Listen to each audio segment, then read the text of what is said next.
Welcome to the Adonis Black Show, and our structure has changed. We're now introducing standalone episodes that are not about the news. You will still get your news every week, but this is different. All right, let's go.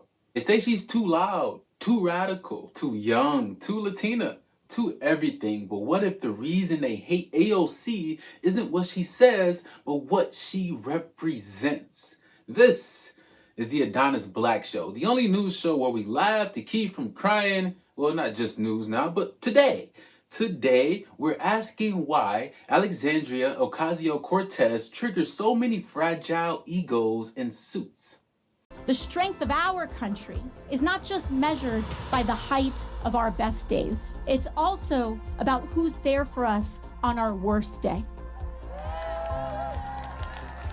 And that is why I'm here with you today, Las Vegas. And I am here to remind you that we are not powerless in this moment.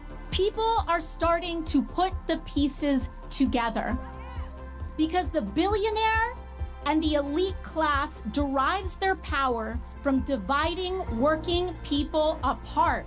Before she was a political lightning rod, she was a bartender in the Bronx. She ran against a 10-term Democratic incumbent backed by big money and party elites. And she beat him with no corporate donations, with grassroots volunteers, with receipts, not resumes. Her win wasn't supposed to happen. She wasn't next in line. She wasn't part of the machine. She was part of a movement. And that movement is young. It's working class. It's multicultural. It doesn't ask for a seat at the table. It brings its own damn folding chair. Actually, it flips the table, reorganizes the chairs, and asks why the table was built with public money but owned by billionaires. She talks about the working class because she was working class. And that's scary to the people who've built their careers on pretending to represent the people they avoid at Whole Foods. Look, she's not someone they relate to. She's someone they fear being held accountable by. They don't hate her because she's loud. They hate her because she's louder than their lobbyists. We deserve better than this, Las Vegas. And despite the chaos that surrounds us at the moment, this isn't just about Republicans. We need a Democratic Party that fights harder for us too. AOC didn't just challenge Republicans. She challenged the whole damn blueprint. She called out corruption on both sides. She refused to pretend that incremental change is good enough. She live streamed from her office. She broke down legislation and Instagram stories. Look, she explained policy with receipts instead of platitudes. Look, meanwhile, half of Congress are still figuring out how to mute themselves on Zoom. Move on to Senator Langford. Fuck. Senator Carper, can you unmute? I'm unmuted. Okay, there we go. We don't want to be on TV again. And let's talk about image. She showed up to Congress in red lipstick and gold hoops, and Twitter imploded. Not because it was offensive, but because it was unapologetically her. She wasn't there to blend in. She was there to represent. She questioned defense spending.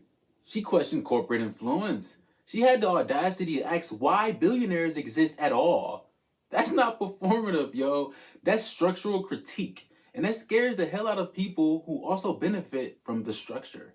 We're not pointing any, fingers. Look, she's like a human audit walking into a tax shelter convention. Everybody's uncomfortable.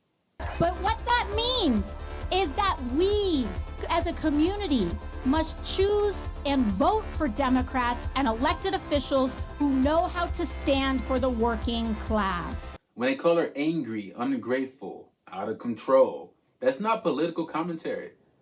That's dog whistle linguistics. Because when Bernie Sanders raises his voice, he's passionate. When AOC raises her voice, she's unhinged.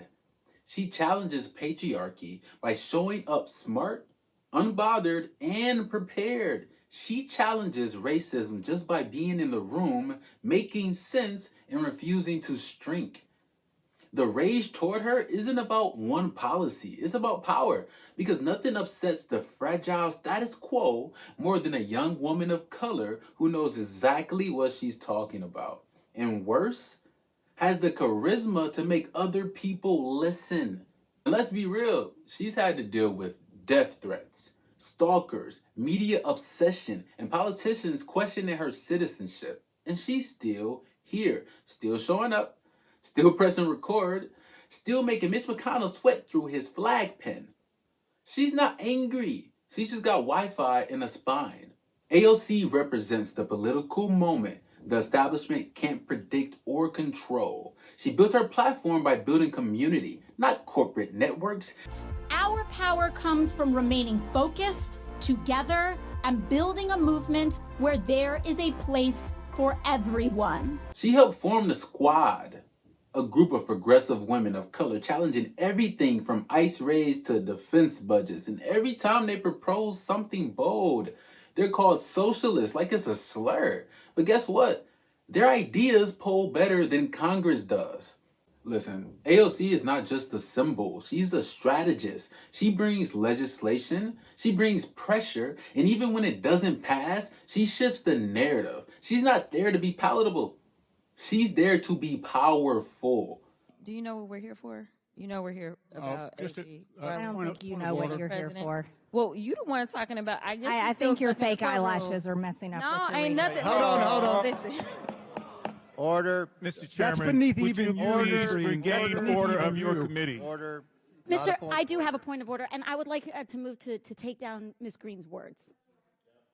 That is absolutely unacceptable. How dare you Meeting will attack the suspend. physical Meeting will appearance of another suspend. person? Are your Move feelings hurt? her words down. Aw. Oh, girl, baby girl. Oh, really? Don't even play. with Baby me. girl? I don't think we are so. going to move, and we're going to take your words down. I Thank you very second that motion. She's TikTok meets policy brief, Bronx Fire with heel credentials. And most importantly, she doesn't go away when they smear her. She multiplies. She doesn't play the game. They keep losing and claiming the rules change while she's winning and polling great with young people. The people who are the future of this country, who are going to vote people like her into offices that affect us so they can make good decisions. Look.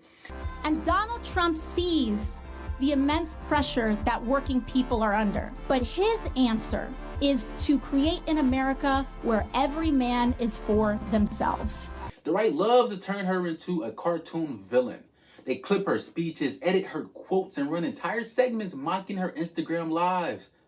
But for every troll, there's someone listening and learning from her. For every insult, there's a new voter inspired. That's why they're afraid. And she doesn't just dunk on haters. She uplifts organizers. This is one of the key tenets of being a good leader. It's not just about having authority. It's about uplifting the people that support you. She amplifies mutual aid groups. She uses her platform to push for policies that actually do something besides protect billionaires. AOC is not just clapping back. She's building forward. And even when the media tries to turn her into a headline, she turns it into a teachable moment. Half of Congress still thinks that TikTok is a dance studio. AOC's out here running political school on a phone screen. She's not running for president. She's running a syllabus and teaching you guys, not just us, but Congress, the way that this thing is actually supposed to work. You know, and that differs from the way they've been running things for however long. Look, AOC is not the future. She's the now. And what they hate most isn't what she says. It's the movement behind her. It's the people that support her. A movement that's young, fearless, focused, and done playing nice with broken systems. That's old wineskin. Some of you know what I mean. Look, so if you've ever been told you're too much, too loud, too proud, too passionate, take it as a compliment. Because they don't fear noise. They fear change. Shout out to AOC, man, everybody that support her. Shout out to everybody that hates her too. It gives her more press. So I'll see you next episode.